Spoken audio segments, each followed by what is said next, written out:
Welcome to Service Six Sigma, and you are here early. So what we're doing, we just go live around 10 minutes before the hour, and that gives the algorithms a chance for YouTube, Facebook, and Instagram to let people know that we are live with service6sigma.com. And we will have a different guest every day, and we have a lot of fun, and we've got a whole lot of history of all the live streams in the service6sigma.com page. So hang around. We try and make this 10 minutes interesting. Hang around till the hour. If you are in replay, fast forward until you see that the scenery has changed, and that will be us starting with the guest. Okay, see you then.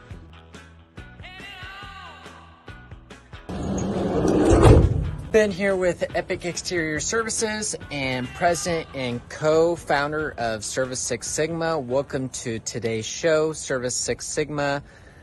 Today is going to be a great show, and we want to thank you for hopping on early at 7 o'clock p.m. Mountain Standard Time is when we go live every day. But you are here early, so we go about 10 minutes early before the show starts, just so that Facebook, YouTube can do its thing in the background. But comment down below where you're at, where you're watching from, if you're in the United States or whatever, what state you're from. So comment down below to let us know where you're watching from. And if you are on the job site and watching or listening to us in your ears or whatever, or headphones, comment down below. Let us know what you're doing, what type of job you're doing, window cleaning or pressure washing or whatever. Let us know how the job is going. We always want to hear how our viewers are doing. We also want you to upload your TikToks or Instagram Reels or any videos you produce. We would love to play them during this 10 minutes to show people what you're doing out on the job site. So we always want to share what our viewers are doing out in the field. Anyways, stay tuned in and stand by till our show starts. Have an epic day.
Boom, and we're live. We're live here. Tonight's Service Six Sigma livecast is with Jon Kamazyn from Allentown, Pennsylvania. He's going to be talking about the 4 puzzle pieces for marketing. So that's going to be really exciting. But just quickly, I'm going to give a quick rundown over what is Service Six Sigma. Service Six Sigma is for the service industry. Like it's not just window cleaning, pressure washing, roof cleaning, but it can go across to even to electricians and carpet cleaners and all that sort of thing, because what we're looking for is ultimately the cross-pollination of the different industries. People who've cracked something here and we can use it there. And so we've broken your business into 6 sectors, and then we're going to apply the rules of Six Sigma to the 6 sectors. Six Sigma is a business term, which means the perfecting of process ultimately through to as close to perfect as humanly possible by the elimination of errors. So you start to see errors and things that are different or wrong in your business, and then you fix them, and you keep doing that.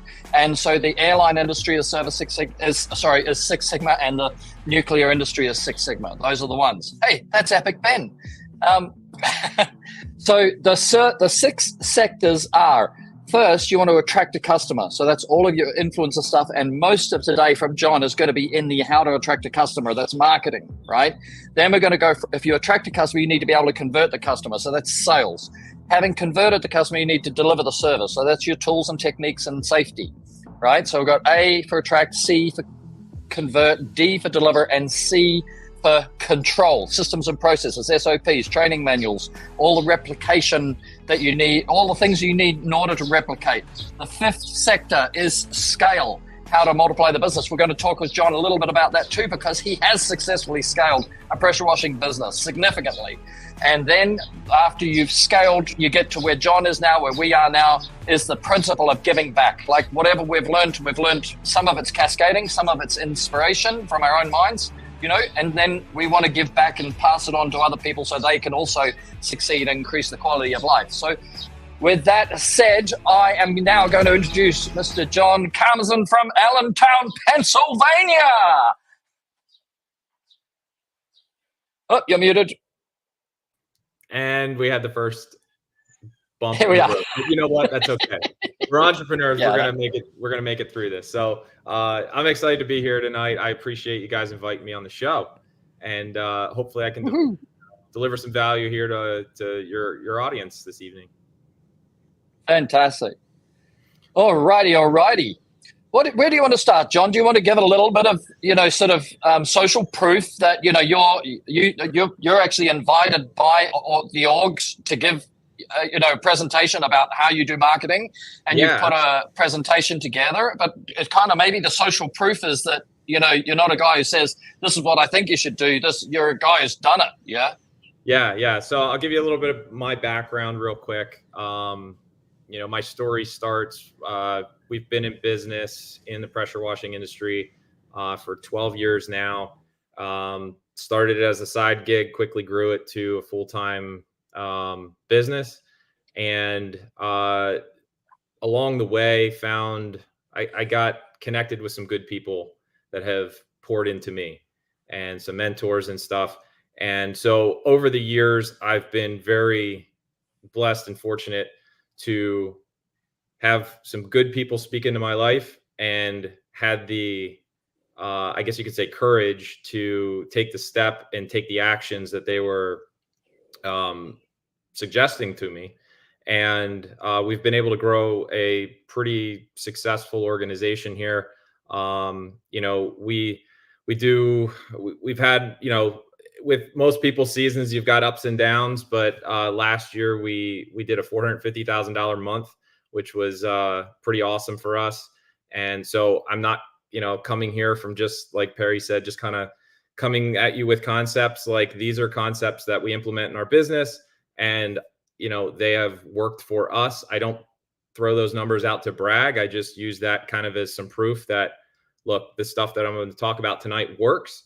And on the scale side and the whole Six Sigma thing, I've grown our company to the point where I'm basically removed from the day-to-day. I have sales manager in place, an operations manager, an office manager, and I actually hired a COO last year. So he runs all the day-to-day operations. I work about maybe 5 to 10 hours a week in the business. And the rest of the time, I actually pour back in other businesses. I do a little bit of coaching, and that's where my passion is now. I love helping other business owners.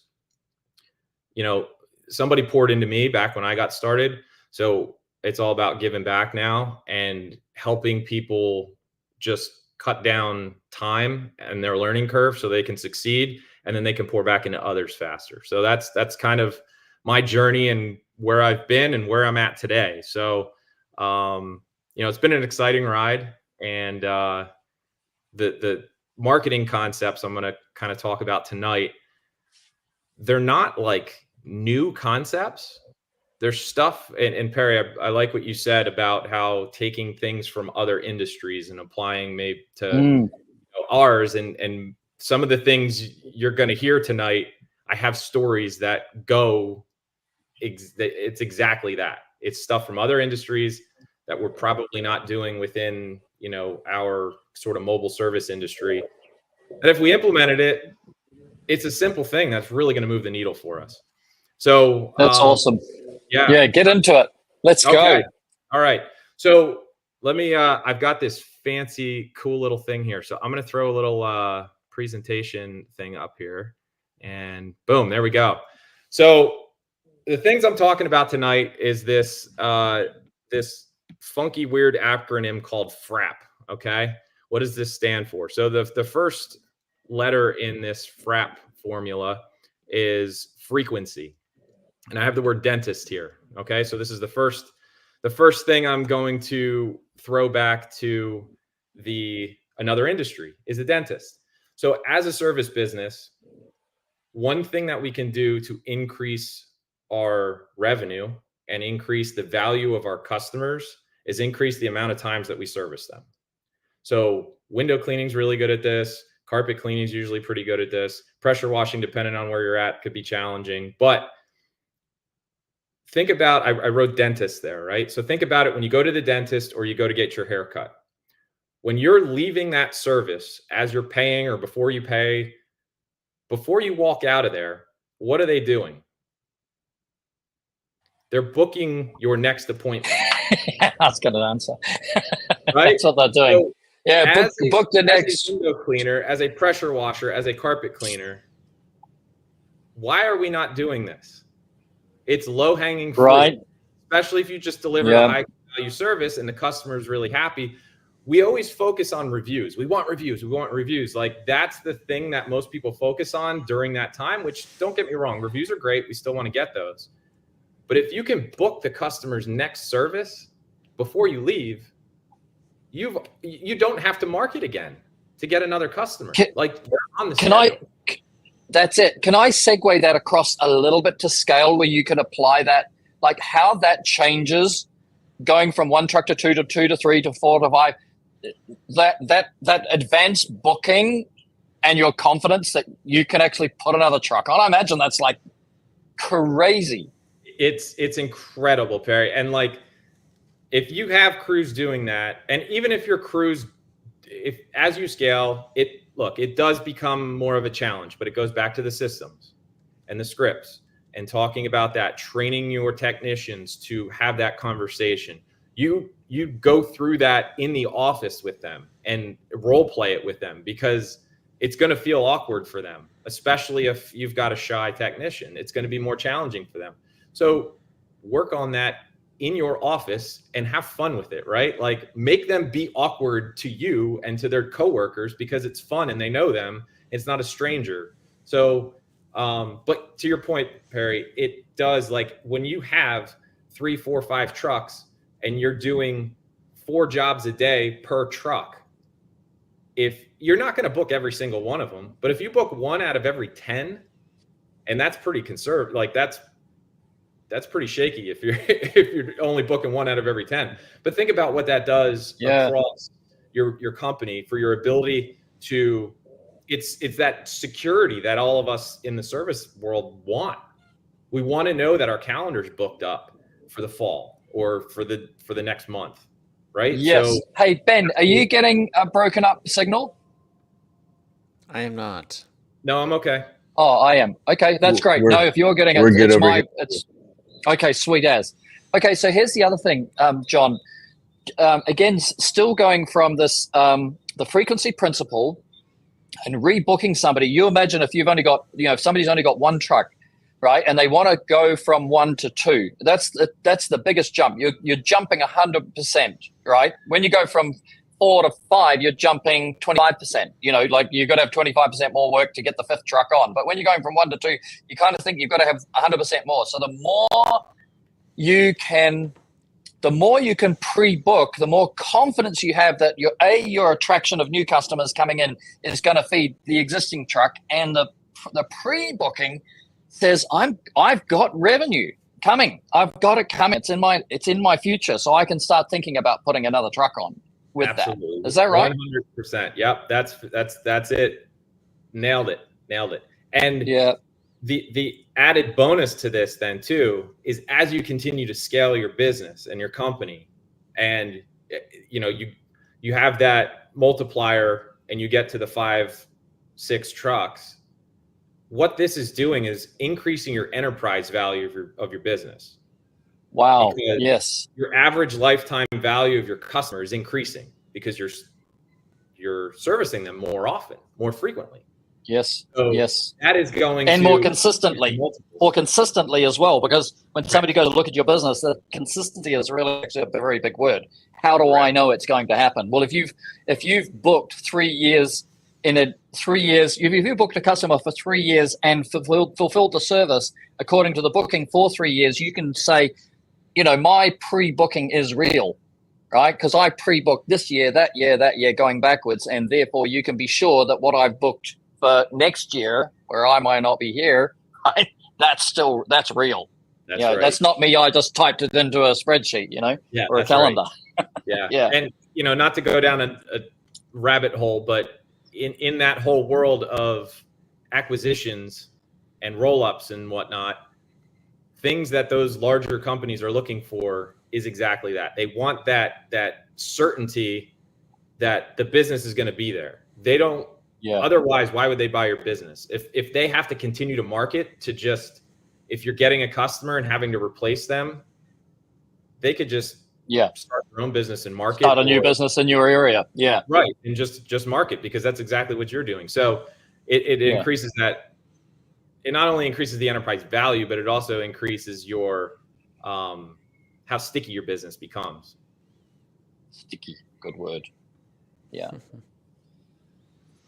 Yeah. Too many guys get focused on getting new customers, not focusing on the existing customers they've already paid to acquire, right? They've attracted, they've converted, and then they get hooked in this little cycle, attract, convert, but they forget that customer would stay with you for 10 years, 20 years, as long as they are in that house, That cycle gets really expensive. And I learned the hard way. I mean, we spent, it legitimately makes me sick to think back over the last 2 years, how much money we spent before we figured this out in that whole attract, and just, you get them in and then you have to find them again. It's a painful process. Yeah. And expensive. Yeah. All right, better let you move on to R in the front. So R is referrals. Okay. And I'm going to challenge you. I wrote this here. This says JV partners. So this is I'm going to challenge everybody's thinking on what a standard referral is. Okay. Most of us think when we get a referral, it is a customer referring another customer, which, yes, 100%, we want those. We'll take those all day long. But what a JV partner is a joint venture partner. What is a joint venture partner? So think of other service businesses within your area, within your service area, that service the same type of customers that you do. So if you're a window cleaner, pressure washer, carpet cleaner, there's probably a landscaper, there's probably a pest control company, there's a roofing company, there's a window company.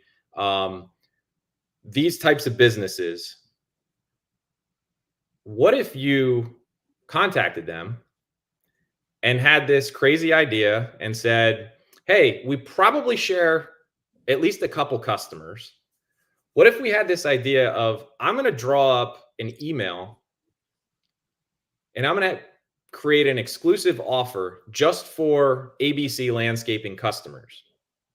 And ABC Landscaping is going to send out my window cleaning offer to all their customers on their customer list. And then ABC Landscaping is going to create an exclusive offer that I'm going to send out to my customer list. You're getting free advertisement to a warm list there's a good percentage of those customers who are your perfect customer avatar. And by creating this exclusive offer from a company that they already know, like, and trust, you're coming as a highly acknowledged referral in that regard. And the possibility of that turning into a lead and a customer, therefore, is a lot higher than just you sending a postcard out to the neighborhood that these customers live in. And if you can multiply that over 6-7 different contractors, and you guys are all sharing work back and forth like this, could you imagine what that's going to do for your business and your referrals, like you're literally going to get referrals like while you're sleeping, because these other companies are going to be putting these things out. And you could take it one step further. And we've got a couple of them that we've put together, and we have like a exclusive partner list that we put together. And it's a little printout that we hand our customers either Brilliant. During the sales meeting or at the end of the job, and say, hey, if you're ever looking for any of this other work, here's the trusted contractors that we work with in our area. Have you done that as a fridge magnet? I mean, do fridge magnets work in America, or are they all made from plastic now? No, they do. They do still work. We have not tried the fridge magnet yet, Perry. It is on our list to test it this year, but I don't have actual data on that one yet. Yeah, because the thing about our industry, what I've noticed is that the graphics in our industry has become so dynamic, like so attractive. When you see Ben's truck or whatever, it's so dynamic that I think that you could get a fridge magnet that people would leave on their fridge. It can't just be a list of text. It's got to be something like lively, or something fun, or something. Maybe it's a puzzle. Maybe it's a fridge magnet puzzle, and they put all the pieces together, but each piece has a different business phone number on it. Landscaping this, and window cleaning that, and they put it together on their fridge. And the kids can pull it apart. Kids can put it back together again. Yeah, that's a great idea, actually. So, I've John, heard of people using the like the local sports team schedule, like the professional sports schedule, and putting that on there, and then having like your information on there too. Yeah, and I think also we're like, Noah's from Kansas City, and they got the Chiefs there, and I think that using the colors of the when Kansas City's only got the Chiefs, right? So using those colors, so that, because half the stuff that's going to be on the fridge is going to be Chiefs stuff, anyway. So it may also may work with selection. But I do want to ask you this, John, is that how? So now you say, okay, I'm going to explore. I saw Sean say, I'm going to explore, JV partners, and so I'm trying to apply that to me and other people, and I go, well, you know what, the approach is actually. There's got to be an art to that approach, because they're probably not going to. You can't just send out an email and say, "Hey, do you want to do JV partnering?" So again, it's that 5 points of contact, 9 points of contact, like building trust, building a relationship, maybe going out for dinner. Once you've selected, because you want to select people with the same character and attitude as you, so that like, trust, and employ formula that the customers have already got with those service providers. That the set of values and the way they do business is going to be similar. So when they refer you, so you've kind of got to have a bit of a heart to heart, don't you? When when you're trying to find some synchronicity and alignment, for them to feel confident that they can promote you. So how do you get these guys to know who you are? Like what's your character? Yeah. So exactly that. I mean, you're reaching out to them, learning about their business, asking questions, right? You go in there serving, and the best way to make a friend is be friendly. And just go in there and just be friendly to them. Ask about them. Learn, do they have kids? What sports, do they play any sports? What activities do they do? Like, just go into it trying to make a friend. You'll build trust. You'll probably find a common connection. And that's how I've done all of ours, is just go in, just have a conversation, have lunch, have breakfast with somebody, talk about business, talk about the struggles. I'm sure there's, everybody's got a crazy story about either a crazy customer or a past employee. Like, so you guys can kind of bond over that type of stuff. And then at that point, I like to just lean in and say, hey, I've got this kind of crazy idea. And then I always lead it back to customer acquisition costs. Because if we share multiple customers, like if you have Sally Sue and I have Sally Sue, and Jeff over here at the painting company has Sally Sue as a customer, each one of us probably paid some sort of money to a marketing effort to acquire her as a customer. So we're paying all these other people, this Mark Zuckerberg and the Googles, right, customers, when really we could just keep it in our own local community and be creative Nice. out to our customers via, other marketing channels, which are other service companies within our service area. What's the population of Allentown, John? Our service area, we've got about 800,000. Oh wow, that's a significant service area. Do you have a BNI? Do you have a BNI in your area? Do you have several, actually? Yes. Because I think for the young, I'm trying to apply this for the young guys and get them thinking about how they can. Because you look at Ben. Ben's 24 soon, aren't you, Ben? So I keep telling him he's 22, but he's 24 soon. And so how does he do that? When he might have to approach a guy who's 10 or 15 years older, business is 10 or 15 years more mature, But if he went to BNI, he would get access to one of each service. Isn't it? That's a fantastic. I mean, honestly, that's how I kind of got started in that whole world, was through BNI, and it was a great experience for me. It really was. I mean, I learned a lot, public speaking and standing up in front of a room and talking to a bunch of people that I didn't know, and I weren't quite sure if they were interested in what I had to say. Like, I learned a lot of stuff, but it also gave me the opportunity to converse one-on-one with people and learn how to just go beyond the surface level of, oh, hi, how's the weather? What do you do? And get into a deeper, engaging conversation with people. And that really, I think, served me well. But the platform itself, like you said, kind of lends itself to that. It sort of forces that engagement. So if you're not comfortable with that, if you don't have experience, like years of experience working on that or in your business, I think that's any of those networking BNI or any of those other type of networking chapters are really, really great to be involved in. There's one actually local to us. I know they have chapters across the country. I'm not sure where they are, but it's called 1 Million Cups. And that one's actually one of my favorites to go to. It's just it's a different type of networking. You kind of go and somebody has a problem that they're dealing with, and they go up in front of the room and they talk about their problem for 15, 20 minutes. And then everybody else in the room just gives them outside feedback on how to work together. And that had been I hadn't been to networking events in a while. And I went to one of those just a couple months back. And I was like, wow, this is really cool. You've got a room full of other business owners. There's literally 40, 50 people in this room. And we're all listening to this one person's problem and coming at it from 50 different perspectives. It was just really, really cool. And the amount of, so I encourage, if you do have something like that, speak up. Because I was a little shy because I hadn't been to a networking thing in a long time. I wasn't sure if it was my place to it was my first time there. So I felt like I had something good to contribute. So I spoke up, and I had a couple people come up to me afterwards and were like, I think what you said made the most sense out of anybody here.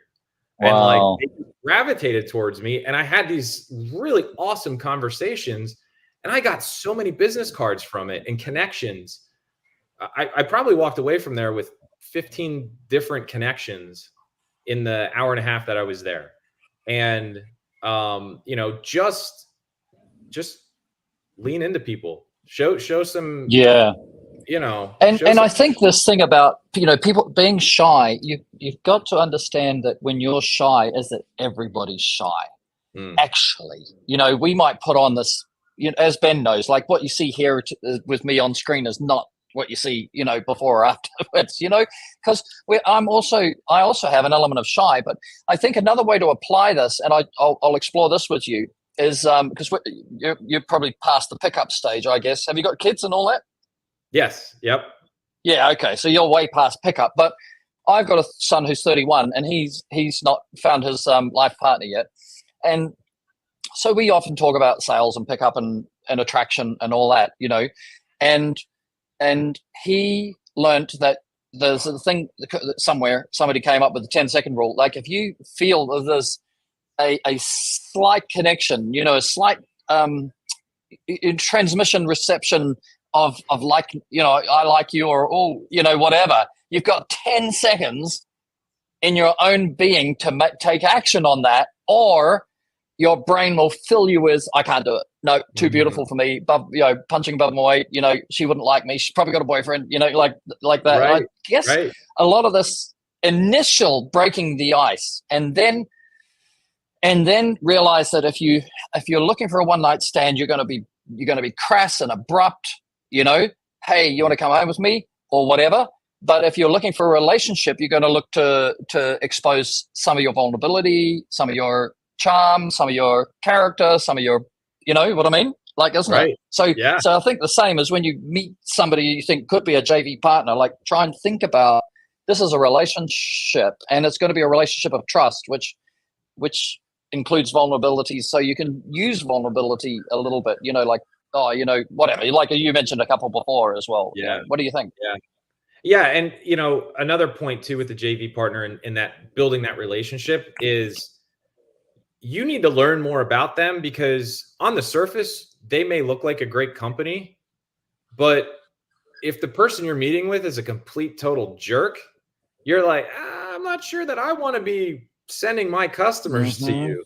Right. So you're going in there more so it's almost like an interview process, if you will, like, undercover boss style type thing. Like, okay. Yes. Can I trust sending my customers to this guy? You're vetting them, really, is ultimately what you're doing. I know when I was in pickup, it's a reflection of you. You know what I mean? If they have a quality grade A service with you, and you send them to John Doe down the road, and he's, does an okay job, but is kind of a jerk to deal with, that's a reflection of you. So I'm just sorry we're not talking much. I'm just soaking this all. I'm soaking this all up like a sponge, man, trying to just listen to all this. And I got a couple questions to circle back to, but I don't want to, we'll save them for the end or something like that. No, I think jump in now, Noah, because it's good because give John just a slight explanation about where you're coming from and your business, because yours is quite a unique story as well. You are where he might be 20 years from now. Yes, kids, yes. That's right. So my dad started the business 32 years ago, alternative window cleaning in Kansas City, when he married my mom. And I mean, like in 92, like they've been married for a year, and he started the business, and we're still going strong.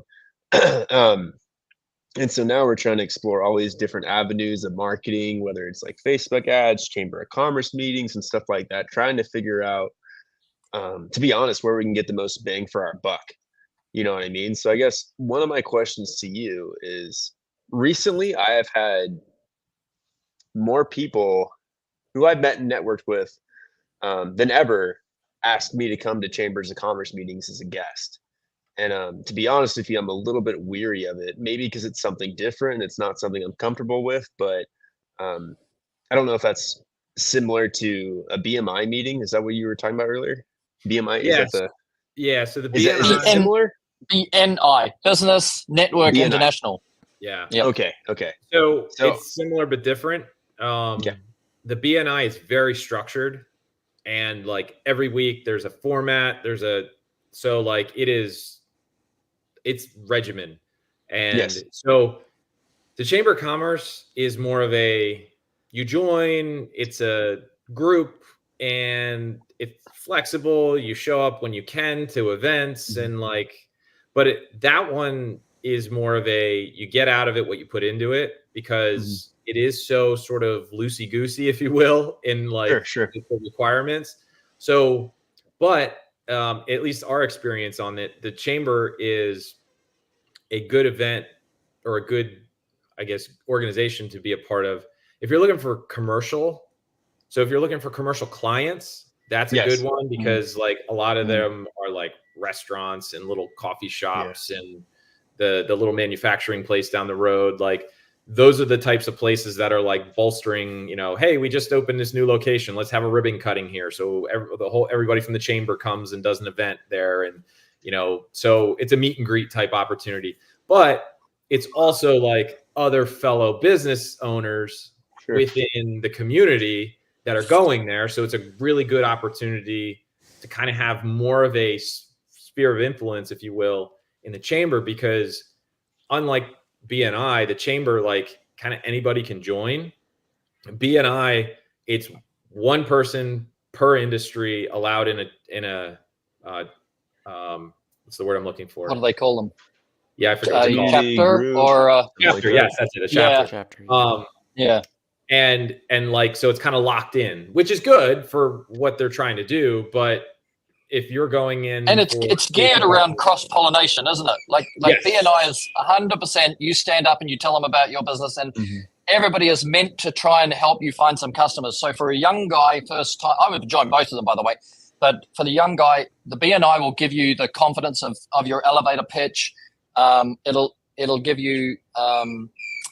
You'll understand that structure's possible and that referrals are possible, and it's a good way to cut your teeth, I think, on this logic of finding JV partners. But I would put one thing, which I think John will say the same, is that when you go into these groups, do not go in to get, go in to give, right? Because they've seen everybody come and go, everybody knows they're a resource, everybody comes in, and if you're a greedy person, right, or an arrogant person, which none of us are, so it's not a big deal, but it's really important to just understand, be yourself, go in to give back every time they've got something going on, every time they need a volunteer, every time they need some help, every time they need a contribution, just be part of it. And then 6 months later, it'll start coming back to you because you've proven exactly what we were saying before. It's a relationship, and you're going in to build relationships, not going in to rape and pillage or, one night stands. I got to clean this guy's house and that's it. Like, see you later. I'm off to clean somebody else's house now. Right? That's tomorrow night. Relationships are farming. You need to plant, you need to water, you need to tend to it. It's not microwave, pop it in, and 5 seconds later it's ready. Like, it is probably a better metaphor than mine. Yeah. So I got a question. For something like that, what's the barrier to entry? For what? Price wise, does it cost something to join? For the BNI or BNI? Yes, BNI. Yeah, I think they're both pretty similar. Don't quote me on it. They are both. You do have to pay to join. Yeah, $100 a month or something.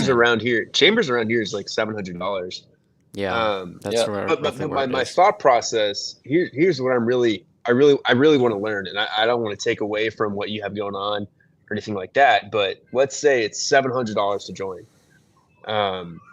Because like what I've been getting is, hey, if you come as my guest for this month, it's free. Come network, come meet people. If you want to join. If not, no worries, right? At least you still got to meet people. Let's say. So I'm trying to not establish a pecking order of like, because there's so many different levels of advertising and marketing and stuff like that. If I had $700, maybe this is an impossible question. What's better to do, to join a BMI and put $700 into that? Let's say that's the cost, or to throw $700 into Google and Facebook ads during spring season. You know what I mean? And to really pack up the calendar and stuff like that. I think that's what I'm curious about. If that makes sense. I think I would answer that question with a question to ask, what is your ultimate goal with that $700? Do you want to turn that $700? Do you need to turn that $700 into $2,000 like tomorrow? Or do you want to potentially turn that $700 into $17,000 2 months from now, or $70,000 2 years from now? So yep. That's a really good point. I don't think there's not a black or white answer to that, because it all depends on what your ultimate need is. Like, if you need to pay your rent tomorrow or pay your payroll like Friday, I would say, okay, my answer would be different than if you're ultimately trying to like build something for the long haul. Yep. And Noah, what I would do is I would double it.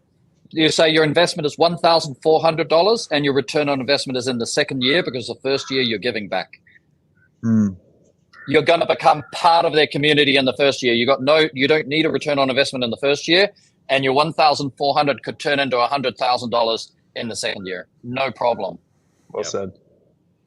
you guys all know so much. I feel like I'm just like I told Ben and Perry last week. I was like, I just ran our company's first Facebook ad last month, and like we just started like pushing reviews again and stuff like that. And we were at like 5 reviews for like 20 years, you know, and messed around with Angie's List and different stuff, and just like maybe we just neglected it. You know what I mean? We were such a word of mouth company, and so I'm so stoked about this meeting right now, just about like the opportunity to learn and stuff. And I really need to soak it in. You know, this is something I'm lacking on. So I'll shut up now, but I'm just excited. I'm super excited about this right now. Good questions, man. It's good conversation. I appreciate that. Yeah, that's Noah. Yeah. Yeah, I'm excited, man. Yeah, and I think that's what's different about what's exciting, John, is the ability to have a presentation and then to say, let's, you know, how do we apply it, you know, so that guys can draw from it, you know, more than just hear it, you know, because it's that repetition, frequency, you know, like the expounding of it, and then trying to internalize it in some way so that somebody can listen to this and then walk out and say, okay, I'm going to go and do something, you know, and we try and find that step for them, because then we can come back on and talk about the next level, you know. Right. Yeah, because look, I mean, let's be honest. I think the information's out there. Mm-hmm. It's a lack of action and courage to take action on those things, to try them, right? So no, you were just saying, I've got this $700, right? Sometimes the fear of making the wrong decision holds you back and you don't do anything. Oh my. Well said. So sometimes we just have to have the courage to take the action. And if it fails, it wasn't a failure. It was, we learned from it, right? It wasn't, it wasn't a $700 mistake. It was a $700 lesson. Okay. Yeah. And hopefully our lessons have less zeros behind them as we, you know, get older and learn, right? But you're going to have a couple of wallops as you go and learn and scale, and that's okay. And that's, you know, that's why I was thankful to have found some mentors and coaches during my journey. They saved a couple zeros in some of my lessons, you know? So, but yeah, I mean, that's the biggest thing. Look, with the technology these days, like there is tons of information out there, tons. You can just binge YouTube for days and months. All the information's there. But nobody takes action. I shouldn't say nobody. That's a definitive statement. But lots of people don't take the action on it. So if you just can build the courage and take action on half the stuff we're talking about tonight, I would be hard pressed to say that anybody that you know, would take, let's say, 20% of what we talked about tonight and put it into action, you can generate probably $10,000 like that over the course of the next 6 months.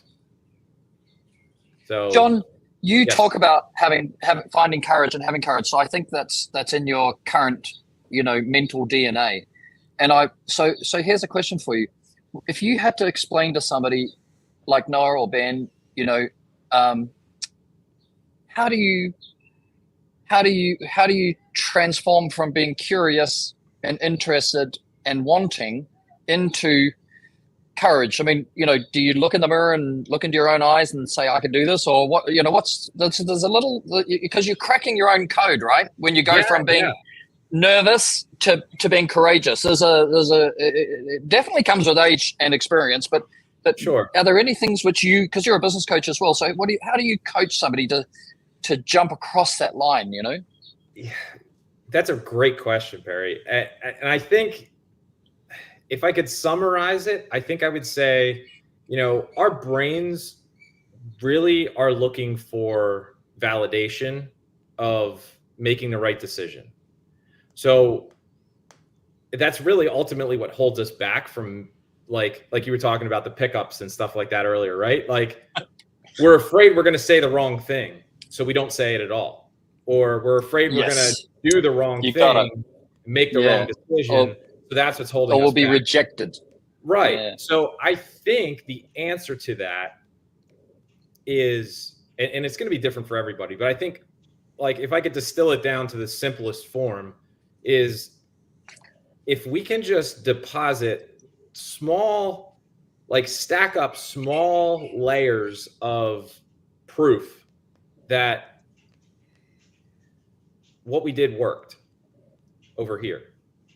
Like we tend to forget that as entrepreneurs. Like we have tons of wins that stack up over the course of the days, weeks, months, right? Like you had the courage to start your own business. Like think back on that for a second. Some of us started out of necessity, but others had the courage to strike up on our own and think like, let's do it, right? So if you actually think back, if it's been a couple of years, like, what the heck were you thinking? Like, that's crazy. Yeah.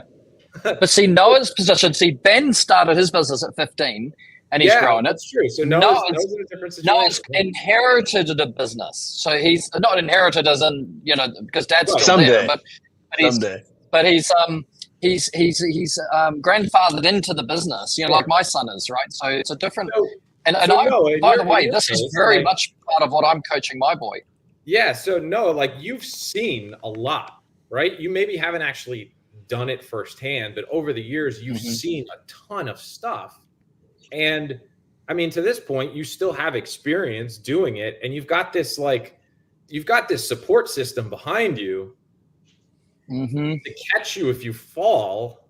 Yeah, that's a good point. Loosely, but so like, there's a lot of backing there for you. So, from my perspective, it's like, man, you've got a lot of good things going for you. So, I think really what it boils down to is you could just stack up, think about those wins and the times that, maybe you had a bad day, but you know what? You picked your head up, you got up the next morning and you went back at it. You kept chopping wood and you got through it. Sometimes we have crappy weeks. Sometimes we have crappy months. We all go through seasons, but if you're still here, you pushed through it and you overcame something. So, look, I'm not a big positive affirmations guy. Like you need the proof, right? And all of us have proof. It's just a matter of looking back and acknowledging that it was actually a win and we did something courageous and stepped forward and did something. So I don't know if that answered the question, Perry, but that's the best I got. Also, John, Noah, like this is as you get to know people better, right? And this is, and you can apply this very much to what we're talking about from the JV. Like if I bring it full circle back to JV, Noah, you're a jiu-jitsu fighter. Okay, you're an amateur jiu-jitsu fighter, but you're a jiu-jitsu fighter.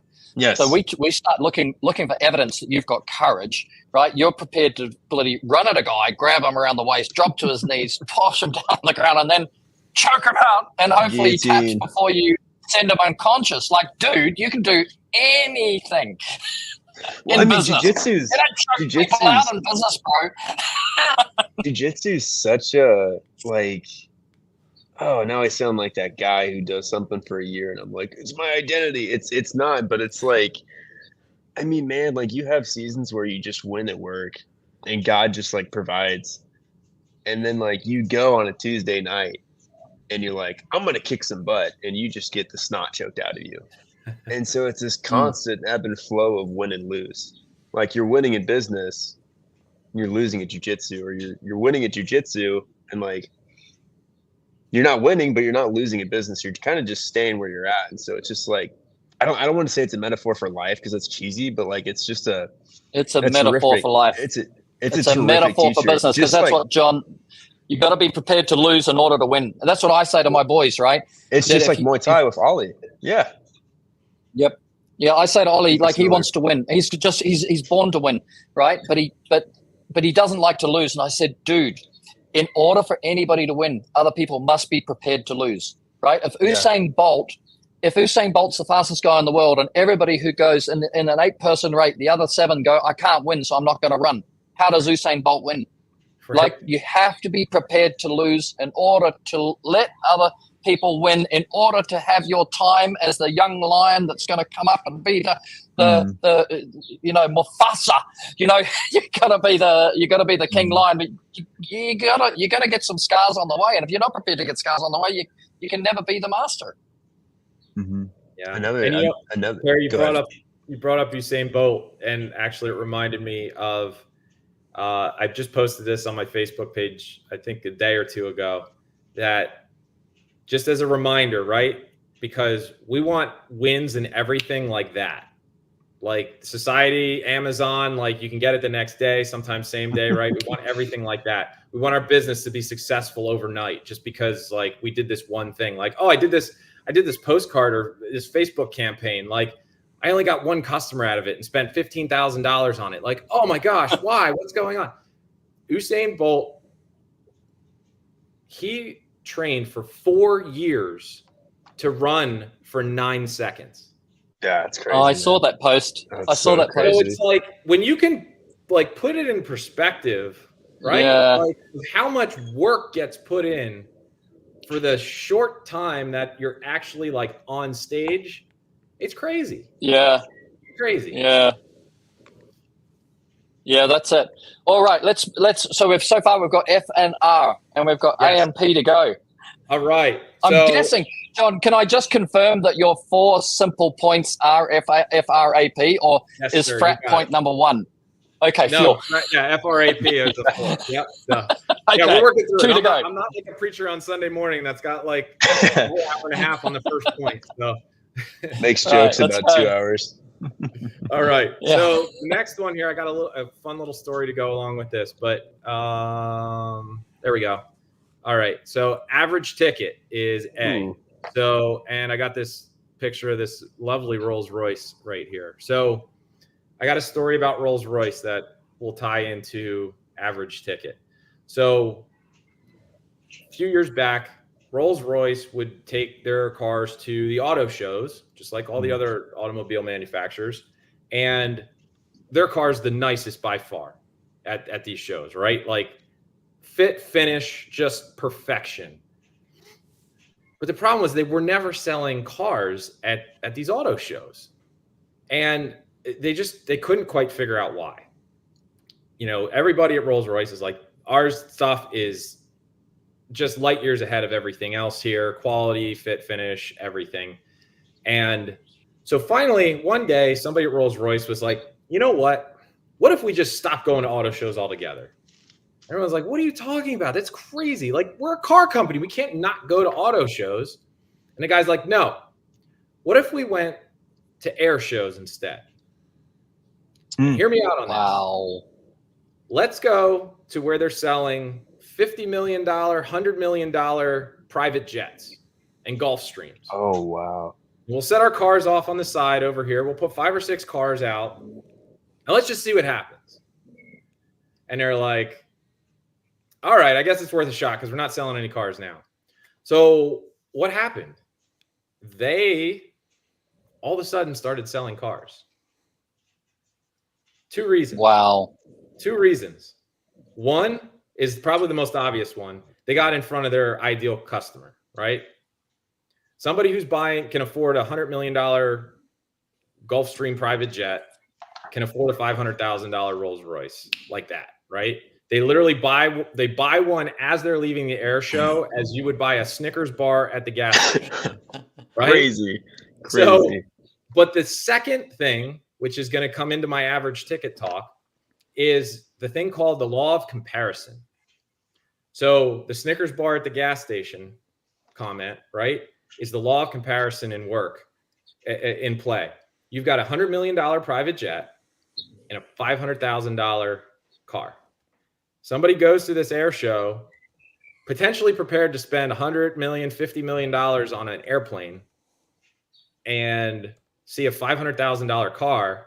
And like, man, that looks like a bargain. Sure, I'll pick one up.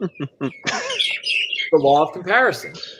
So super high, super low. So how do we take that and apply that into our business to create a higher average ticket? So I've got this little drawing here, and this is supposed to be movie theater popcorn. So we've got a $7 one here, we've got an $8 one here, and we've got the 5-gallon bucket size at $8.50, right? Mm-hmm. These two here are decoys to get you to buy the large at $8.50 because it's only 50 cents more. So how can we apply this in our business as we're selling our services? So our law of comparison over here. So let's just say all out, your highest package, if you provided every single service that you can offer right now, was $3,800. And that's probably high for some people, but let's just say that's what it is. Okay. Whatever your highest service offering is now, your highest package, I'm going to challenge you to double that price and have that as an offering.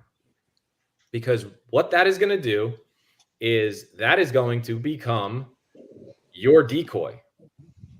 And so in this example, we're going to come up with a $7,600 offering. And what the heck do we include in a $7,600 offering that can justify this? Well, here's where it kind of comes into play and gets a little creative. Is obviously we have everything that was included in our other package, but we add other items that are nice to have, but they're not really necessary. And we call those bonuses and guarantees. So let's say if you're a service, let's say you use an answering service. Okay, here's an idea. What if you include a no voicemail guarantee in that highest package? That anytime you call, you're going to get somebody on that line and you're not going to get a voicemail. If you include bonuses, so window cleaner, if you get the whole house window clean in and out, we'll clean your bathroom mirrors as a bonus. Sure. And, all these other little things like, on-time guarantee and this and that, like all these just extra stuff that doesn't really, it's kind of like, fluff, like it's perceived value to the customer. Like we might think it's fluff, but the customer is going to perceive it as value. So when we do this, we go in and we present and we start with the highest offering. And that becomes, this is supposed to be a drawing of a boat anchor, right? We're anchoring, this is that $100 million private jet right here is the initial offering. So it'll go something like this, okay? We'll talk about the sales side of the Six Sigma. So, Mrs. Jones, I just got done working up the price here on your property. Man, what a great property you've got here. And I'm really excited to be able to clean this up for you. So I've got our diamond exclusive package here for you. And here's all the things that it includes. And your price for that today is going to be $7,600. And you know what, Mrs. Jones, can I level with you for a second? I think this package is great, but quite honestly, I don't know that you really need all the things in this package. If I can level with you for a second, I really think this package here is probably going to serve you. Yeah, you don't get like these things here, but do you really feel like you need those? No? Okay. I didn't think so. So this is probably what I'd say is really where you want to be today. Does that sound good for you? You guys see how that worked? Very nice. And we push them to what is now currently our highest package. And so, because right now, probability of you selling your highest package, the percentage of that's probably pretty low.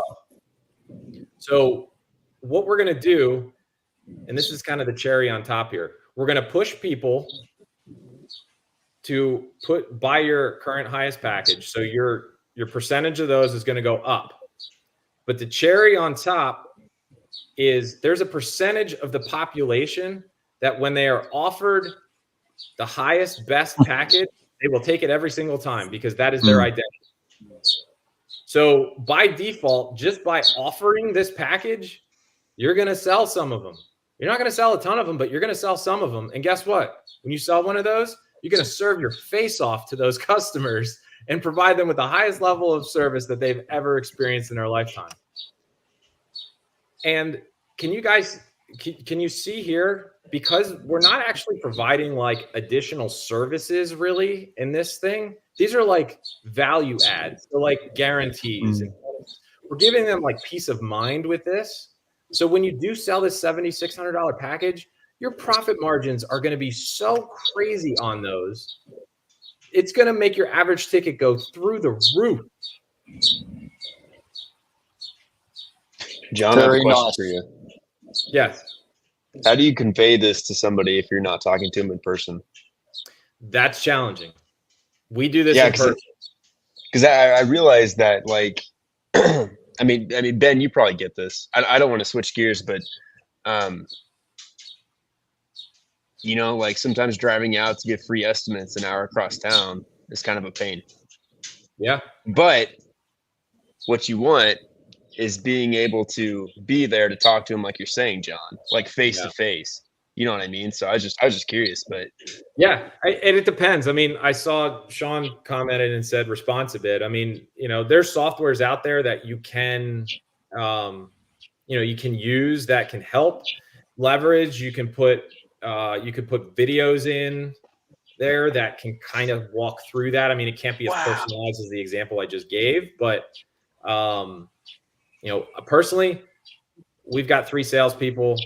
They do in-person quotes, and when they can't, like if the schedule doesn't allow and they can't meet the customer in person to like do the presentation like this, they record themselves in a video and they'll attach it to the quote and send it, because like a Loom. Yep. Powerful. And just sending a quote, you become a commodity. It's just a number on a piece of paper, and you're doing yourself a disservice. You're doing your customer a disservice. Speed is king. There's another way, like mathematically. No, if you use, if you apply the 80-20 rule, you know, ultimately 20% of your customers could supply 80% of your income. So if you have a look at Kansas City, Missouri, and you look at your high value properties, and you have a strategy for your high value properties, which is different from your strategy for the non high value properties. So you could say if the property is worth $1 million, and I wanted to throw this in just as part of the pitch, like when you're selling window cleaning and if you do meet with the customer, you say, so what's your view? You know, what are the windows for? And how much, when you considered purchasing this home, how much did you take that into consideration in the buying process? Yeah, that view, that yard, that golf course, that whatever. So it makes sense then for me to come more regularly, so you can actually get the most out of this view that you invested in. You know what I mean? So that's great. As far as talking up the value of window cleaning, you know, and using their $1 million home compared to your $500, $800 service, you know. You know, sort of trying to juxtapose these two great numbers. You know, like you paid $1 million to see that, and I'd be able to keep it. $800, you know, every 3 months. I'll come out here, and that's $2,500 a year. If they can afford $1 million, you know, the $2,500 is not going to stick them. You know, they'll be cautious, because the reason they've got $1 million is because they know how to not spend. So they'll be cautious. But if you can show them, hey, you spent all this money and now you're looking through dirty windows at it, like that's not cool, right? $2,500 a year, and I'll make sure that view's there all year round. Yeah. Well said. Yeah. So 80-20 rule, divide and have 2 strategies. So then you at least, because you should 100% at least try for a year what John's just said. And try response of it as well, and try this as well, you know, because you've got momentum, you know, your business is cool, you know, it's running, so you can do anything and everything. We're super great on the commercial side. Like, I mean, I think we talked about last week, most of our clients that we've had for 32 years are still with us, and so we got the retention down. I'm honestly trying to learn how to gain, you know what I mean, how to get business to come to me and stuff like that. And we've been relying on word of mouth for so long. And so it's just like, I don't know, trying to learn how to get business to seek you out rather than you seek out business. If that makes sense. Yeah. But John, I can only come up with a crazy idea, but I can't tell you whether it works or not. If you've had the same commercial building for 32 years, could you use that commercial building customer as a JV partner and say, hey, all the people who work in your building or all the people who work in your company, here's a special offer from Alternative Window Cleaning. Because we've been looking after you guys for 32 years. We should, you know, we're family, you know, we should be looking after your homes. Well, We have a client. His name is David Ball. He's a CEO of Ball's Food Stores, which are now franchised out to be Price Choppers, Hen Houses, and Payless. And I think we do 20 of his grocery stores. And we like this guy is the dream client. Like this is the guy who texts you and says like Merry Christmas, calls you Merry Christmas, and your family to him and stuff like that. And so, I don't know. I want to figure out how to like get more of those clients. I guess everybody else does too. You know what I mean? They want the dream client. They want the guy who's like. He wants to add. Hang on, there's a motorbike going past. I'm going to say we don't have much traffic on the beach, but there's a guy driving past. Thailand problems. You think about this. If he's obviously an amazing employer, he Yes. also wants to add value to his team. So if you said to him, could you just try this in KCMO and let me make an offer to all of the people who work for you anywhere in KCMO, right? We'll give them a special, residential window cleaning package, which has got you again. You always want a value add rather than discount. Yeah, so it's not Yes. giving a special price, but it might be that once a year we can come in and do an external clean for free. If they've got a wedding or a bar mitzvah Yes. or a funeral or something like that. So anybody could call on us, and we will, even if we have to do it overnight, we'll use our little hype lights and we'll get in there and get it done for them. I don't know. Well, and that's great because no, you know how much that costs, that suggestion that Perry just threw out there? How much? $0, a phone call, right? It doesn't cost you any money to do that. So like, we're all talking like our brains, when we think marketing, our brains for whatever reason default to spending money to acquire customers. And that's what like this whole sort of presentation and my concepts and logic here is these things don't cost you money. Like nothing that I just suggested, I've talked about yet, you actually have to spend any money to acquire a customer. This is all stuff that you just ask, you build a relationship, and you restructure the way you present your offerings. Sure. So that's sort of like the special sauce to this whole concept is that we spent well over 6 figures a year for the last 2 years in marketing before we figured this out. And in order I just realized I didn't want to do that anymore. Didn't want to do that anymore. So that's what kind of flipped the switch for us. And this has just been absolutely huge for us since then. So I just wanted everybody to pick up on that. That's an amazing distinction. Yeah. Like lean into that. Like we need to kind of reframe, shift the paradigm, if you will, on marketing and like, how can we just leverage what we already have rather than just throwing money at it? Because that's what I thought the answer was. Scale, grow, market, throw money at it, And it just didn't work.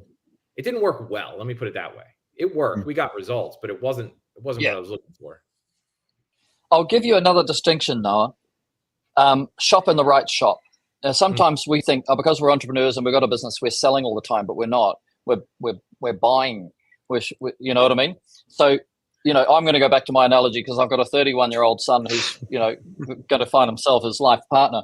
But, if he goes to the gentleman's club, where the girls are sort of spinning around on a pole, he's not so likely to find the best wife there. Possibly, but not likely, But if he's into, extreme sports, so he can, he goes diving with us, so he can go scuba diving on a liveaboard, right? And all these people from there might be, 50 people live on a boat for a week together, Sure. Or if he's into the theater, go to the theater, or if he's into the Chiefs, put the money down on the Chiefs and be a sponsor, somewhere in the Chiefs. So you're mixing, you know what I mean? So this is in pickup, but the same with the business, you're shopping for customers, right? So you got to shop in the right shop. Where do you think if you want to build your commercial, where do the people with money go, right? If you want to find residential, where do the people with money eat? What do they do with their disposable income that they've got, $1,000 a week they spend every week on what, and then what's that destination, and is there a place to network in that destination, and because people like people that are most like them, so you want to be not fake, no fake, but just, allow yourself to sort of find, you're shopping for new customers in a sense, What do you think, John? Yeah, for sure. It goes back to the Rolls Royce going to the air shows, right? Mm-hmm. They wanted to be in front of the people that are going to buy their cars. So you want to make sure, especially if you are spending money on marketing, you want to make sure you're going to where your customers are. You want to be in that area. So, it's just about, playing the pool or the ocean where your customers are playing and swimming. All right. So shall we move on to the fourth part of the four-piece puzzle? Yes, sir. Is pricing. So this one's pretty straightforward, but I don't think enough of us do it. So I forget. I think maybe it was you mentioned about kind of the spring, the spring rush and wondering where to put marketing in your spring rush, right? So we've got this thing here. All of our businesses have this thing called a revenue curve. So this little guy here is kind of a representation of what probably a typical season looks like for a cleaning company, maybe. We're in Pennsylvania, so like down here, January, February is like nothing. And then March, we start climbing out of it, gets crazy, kind of spike in June, and then it plateaus a little bit.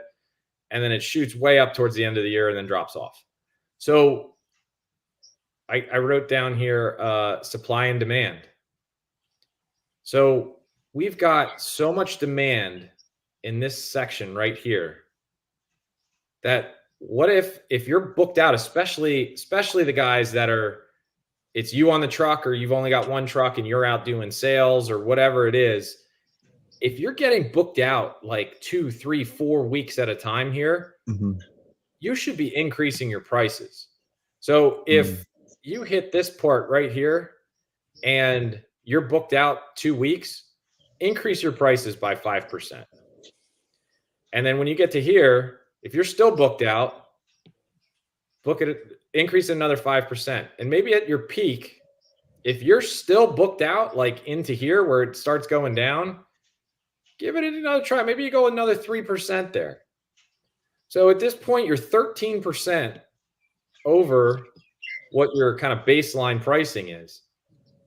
And then on the downside, if you have sort of a plateau or a slowdown during like the summer months, maybe back it off a little bit, back it off another 5, and then maybe you back it off another 3.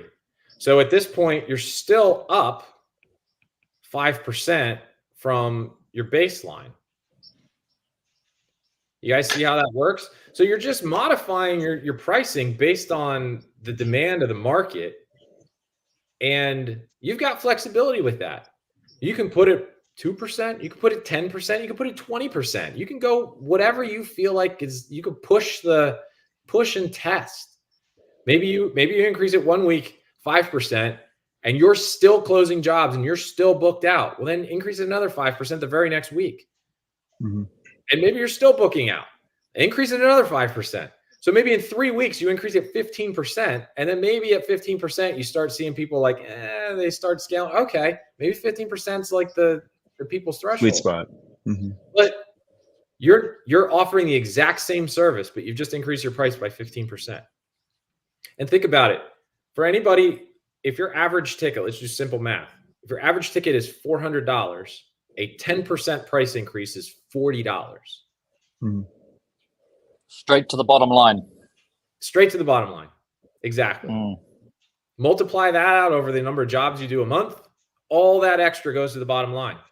Wow. And $40 more, if you can work on your sales and your pitch and your delivery a little bit, you'll get some people balk at $40 difference, but a lot of people aren't. And from a businessman's maths, Noah, if you've got a $400 job, and let's say after you've paid wages and reasonable wages to the owners, just for the contribution which they've made to the business. Let's say you've got 20%, so you've got $80. Like that's your profit, for dividends, and lifestyle and stuff like that, that the business has. If you've added $40 to the bottom line, you've just added 50% to the bottom line. You added 10% to the top line, you added 50% to the bottom line. Right now, if your profit after normal expenses and paying normal wages to all of the people who are in the management is 10%, which is quite normal for a business, right?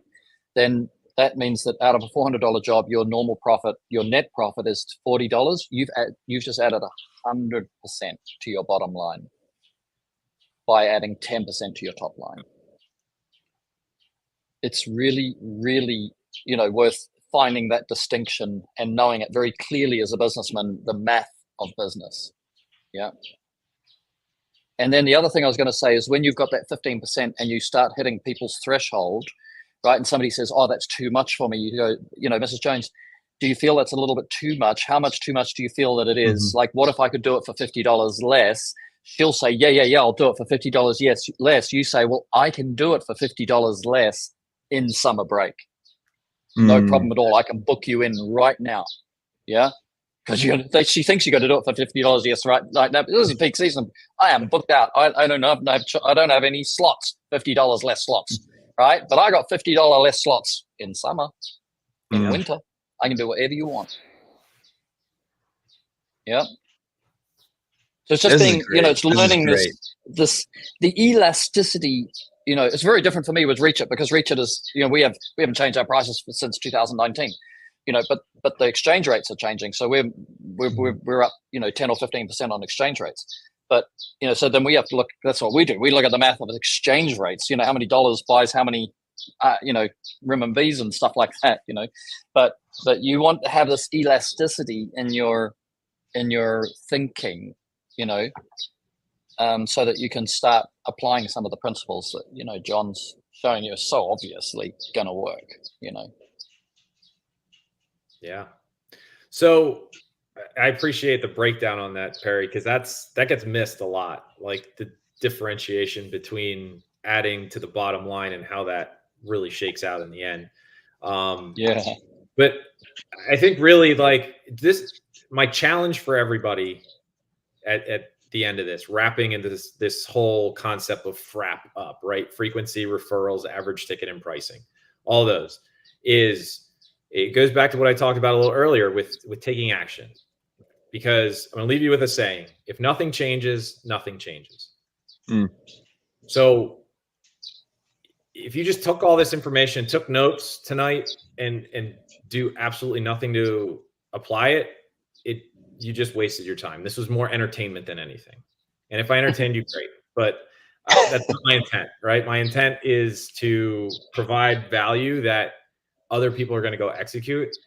And it's going to translate into moving the needle for them so you can pour back into your family, into your community, and help others.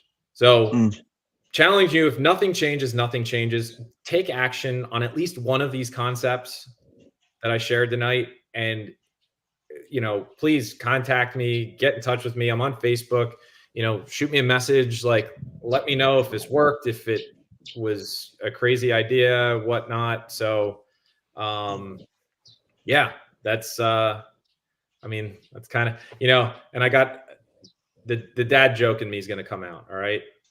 So I'm bracing you, but I'm going to challenge everybody to get your FRAP together. All right. So yeah, bad dad joke, but I get your FRAP together. Yeah, can't pass the opportunity. That's fantastic. John, out of everything in FRAP, which one's your favorite? Honestly, I think average ticket. Because in my opinion, that's the one that's going to move the needle the most for most people. Okay. Because most people aren't offering their pricing in packages. And the one thing I left out, going back to average ticket, was the law of comparison. If you are not offering good, better, best type packages or options to your customers right now, you're doing yourself a disservice, because your customers want to compare your price to something. And if you're giving them a single quote with a single price on it, they feel like they have to compare it to something else. So what do they feel like they have to do then? Call a competitor and get a quote to compare it to. But if you give them a good, better, best option, they can compare something within your own quote, right? It's all this subconscious stuff that happens in our minds that we don't even realize happen. But when I just explain that, everyone's like, oh yeah, that makes sense. Right? So much. Yeah. So that's sort of a pro tip, ninja tip. If you stuck around to the end, like if you're not offering sort of multi packages, just do that, and your close rate will probably increase at a minimum. Awesome. Well, I think, hey, John, like if we invited you, so firstly on Facebook, people find you as Jon Kamazyn, right? Yes. Yep. I got the just under your own name. Check mark official just the other day. So Yay. Yeah. And then anywhere else? Are you in Instagram or anything like that? I'm on Instagram just through Facebook though, so I'm not very active on there. Right, that's our age. Yeah, I'm playing around. Yeah, I'm playing around with YouTube a little bit, but I don't have a ton of traction on it. Facebook's the best place for me right now. Yeah, great. Okay, so that's good. And then, is there a way if somebody wanted to ask you to be their coach? Is there what they would just approach you just in Messenger or something like that? Yeah, Messenger is probably the best bet. I love having, I'm still involved in my business, not, at a large capacity, but, coaching is not it's not my main source of income. It is a thing to give back. Yeah. And I only work with so many people. So I like to have conversations, just get to know them, get to know if I can help them, because I'm not a good fit for everybody. So, I like people. I want somebody to prove to me that they've taken action already. And they're not just somebody that sits around and takes notes and doesn't do anything, because that's frustrating for both parties in a coaching situation. Right.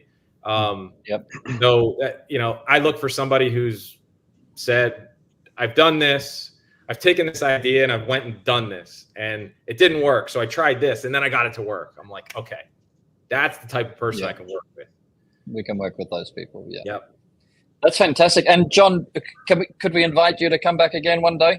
Yeah, absolutely. This was fun, guys. I didn't know what to expect, honestly, but this was great. I had a great time. Yeah.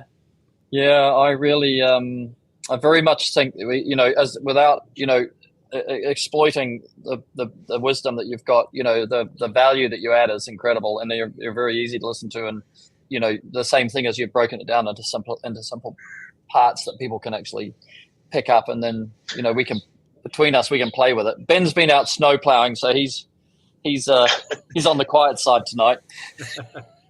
Got up at 3:00 this morning. Oh my! Oh man! Yeah, he's burning the candle, even though the night is young. So and we gotta get up early tomorrow morning as well. So it's doing right now. Well, yeah. All right, John. So let's find and go Noah. Yeah. I like how everything you said was digestible.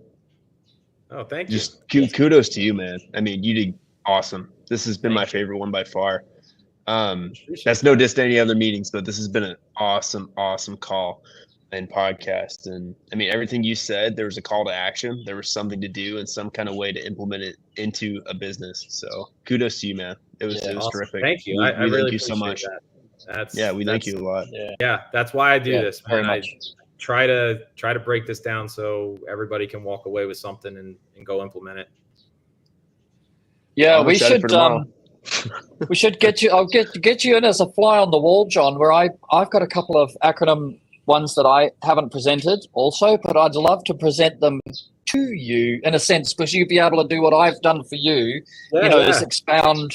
I can say, here's the principle, here's the slide, here's the word, here's the meaning, and then somebody's got to ask you the questions to say, how does this apply? How do we apply this to people who are starting a business? How do we apply this to people who have got momentum in business? Those two personas. Yeah, it's great. Okay, great. All right, well, we'll talk offline on that. That's fantastic. Sounds great. All right, let's wind it up. Benji? I don't think I got the energy. Come on. Thumbs up. Thumbs up. Come on, there we go. There we never are. get 'em. Hilarious. Come on, Noah, you can do it. I never get them. Take him back. Come on. Point your fists at it. Oh, one day. One day. Yeah. Fists. Not this. I don't think. I think it's this. That might work. I think it's only for Macs in Apple devices, Perry. Oh. I got an old Mac. I got an old Yep. Mac. There you It's the newer are. versions. I know. I'm waiting to That's why snag Noah the new, can't do it. snag a new iPad when they come out. Jesus, my business device. Yeah. That's it. There you go. Harrison's in the, Just in the queue as implement well. some of these things. You'll have some cash to go do that sooner than later. Oh, I'm sorry, dude. I'm so excited. Ow. I'm not even trying to toot your horn, John. If I thought this was all silly, I'd tell you this has been awesome, man. Like everything you said, I don't know. I'm super excited. Awesome, man. Well, stay in touch. Let me know, man. I'd love to hear it. Yes, sir. Yeah. Yes, sir. Amazing. Okay, is that a wrap? That's a wrap. Kill it. Okay. Visit service6sigma.com if you would like to learn more about Service Six Sigma, or if you guys have a new topic, please message us and stay tuned in for tomorrow. Okay.